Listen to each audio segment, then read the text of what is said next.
বাংলাদেশের সাম্প্রতিক রাজনৈতিক প্রেক্ষাপটে রাষ্ট্রপতি মোহাম্মদ শাহাবুদ্দিনকে ঘিরে নতুন করে আলোচনা শুরু হয়েছে। বিশেষ করে তার আগের ঘোষণা নির্বাচনের পর স্বেচ্ছায় পদত্যাগ করার ইঙ্গিত এখন বাস্তবে আর দেখা যাচ্ছে না, বরং সাম্প্রতিক পরিস্থিতি ইঙ্গিত দিচ্ছে তিনি হয়তো সেই সিদ্ধান্ত থেকে সরে এসেছেন।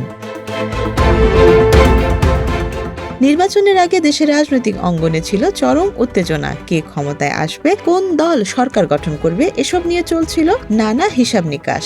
সেই সময় একটি জোরালো ধারণা তৈরি হয়েছিল যে বাংলাদেশ জামায়াতে ইসলামী নাটকীয়ভাবে ক্ষমতার কেন্দ্রে চলে আসতে পারে। এই সম্ভাবনা শুধু রাজনৈতিক মহলেই নয়, সাধারণ মানুষের মধ্যেও আলোচনার কেন্দ্রবিন্দুতে ছিল। এমনকি বঙ্গভবনের ভেতরেও এই বার্তা পৌঁছে গিয়েছিল বলে ধারণা করা হয়। এই অনিশ্চিত পরিস্থিতির মধ্যেই রাষ্ট্রপতি শাহাবুদ্দিন 11 ডিসেম্বর আন্তর্জাতিক বার্তা সংস্থা রয়টার্সকে দেয়া এক সাক্ষাৎকারে জানান, নির্বাচন শেষ হলে তিনি স্বেচ্ছায় পদত্যাগ করবেন। তার এই বক্তব্য তৎকালীন রাজনৈতিক অস্থিরতার প্রেক্ষাপটে বেশ তাৎপর্যপূর্ণ ছিল এবং ব্যাপক কৌতূহলের জন্ম দিয়েছিল।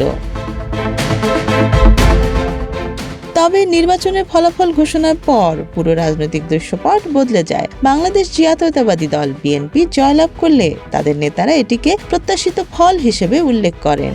দলটির দাবি, অভ্যন্তরীণ কোন্দল ও মনোনয়ন বাণিজ্য না থাকলে তারা আরও অন্তত 30টি আসনে জয় পেতে পারত। বিশেষ করে যশোর সহ কয়েকটি অঞ্চলের ফলাফল তাদের এই দাবিকে জোরালো করেছে।